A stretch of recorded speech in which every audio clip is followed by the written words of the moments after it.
Welcome back, friends, to day 3 of our Lightroom cleanup challenge, where we're going to do 2 super cool things to maximize your Lightroom. These are 2 very simple things, and one of them is sort of a bit of a game changer, so I'm really excited to share that with you. So we are going to be doing a couple of things today, so if you haven't done your backup already, make sure to do that. If you don't know how to do that, head to your welcome email to check out the video on how to do your backup. In today's task, we're going to do 2 things, and the first one is create an export preset for Instagram, and we're going to set up our XMP files. Now, you might be thinking, what is an XMP file? And I'm going to tell you, so don't worry, and it is a game changer. So the first thing that we're going to do in our cleanup challenge today is create an Instagram export preset. So I'm going to walk you through how we do this. So there are 2 main things that we need. So Instagram width is the first one.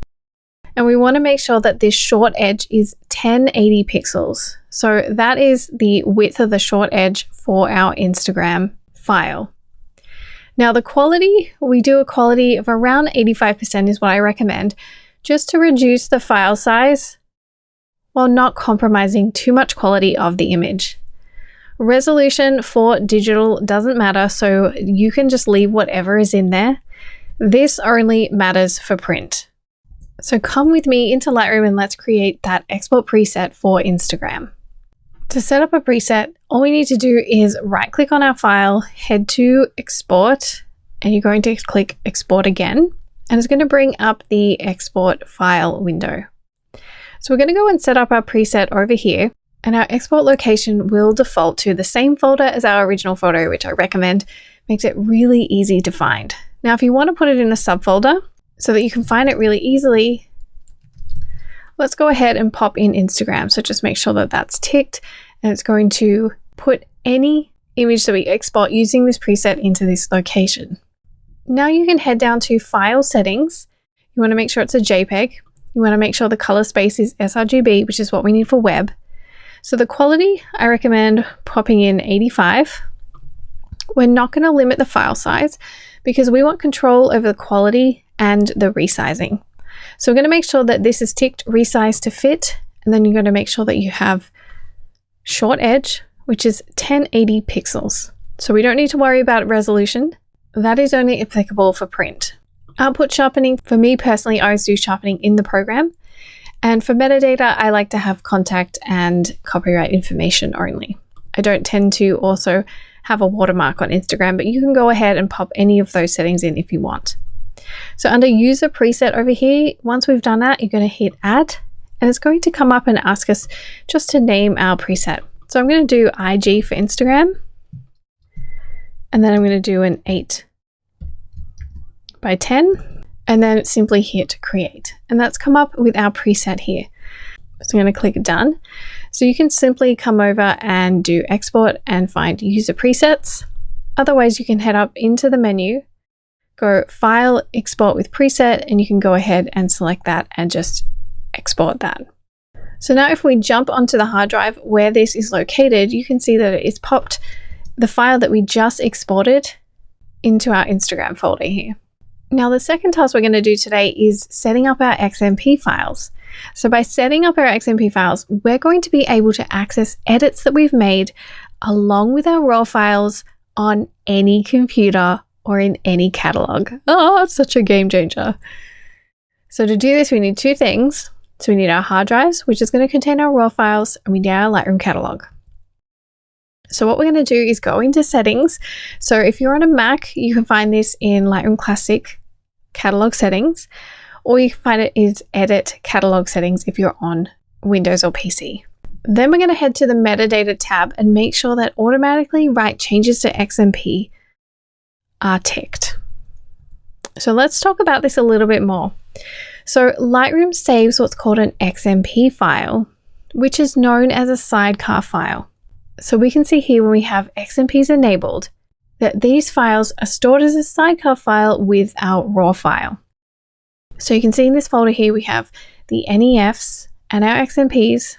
So if we take a look at an example here, so the title of this image is Bean Bacon Soup 3. Now the NEF is the Nikon RAW file, and then we have the XMP file. So what this means is that we have our RAW file And then the XMP file is the file that contains all of the information about the edits that we've made to that file.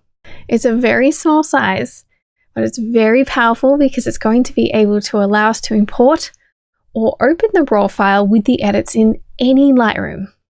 So you can move this to any computer and you would be able to open it with the edits.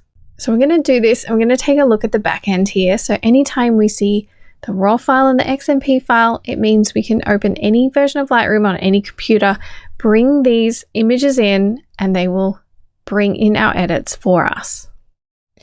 So now we're going to jump back into Lightroom and enable XMPs in our catalog settings.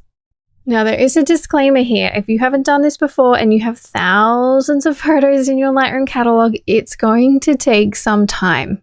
So don't do it now. Do it when you have time, when you don't need your computer. That's just a little warning. So I'm going to jump into Lightroom and I'm on a Mac computer. So I'm going to head up to Lightroom Classic and go to Catalog Settings. Now, if you head over to Metadata, you want to make sure that you tick Automatically Write Changes to XMPs. So when we turn this off, it says, warning, changes made in Lightroom will not automatically be visible in other applications unless written to an XMP, which is why we want to have that ticked. Very, very simple. So now that we've written XMPs or ticked that file, I'm going to head into Vietnamese noodle salad. Now, I haven't edited any of these photos yet. However, I'm going to go ahead and select all of them and they're all the wrong orientation. So I'm just going to select them and rotate them. Now, this is an edit. So when I close Lightroom, it's going to write the XMPs and we'll see the XMP files on the back end. So if this is the first time you're doing it and you quit, you might get a warning that says it's writing XMPs. But if we jump into our hard drive, I'm going to head to Vietnamese noodle salad. You'll see that we have all of these XMP files here. So these are all the changes that we've made, all the edits to all of these files. So now we can go ahead and import any of these images into a different Lightroom catalog and the edits would come over. Now that we're at the end of the challenge, I hope those 6 simple tasks were really helpful in helping you clean up, organize, and maximize Lightroom. Now that your Lightroom is squeaky clean, if you're interested in taking your editing to the next level and turning your images from raw files into WOW files, then make sure you check out my masterclass, Lightroom Magic. You can head to lightroommasterclass.com for more information.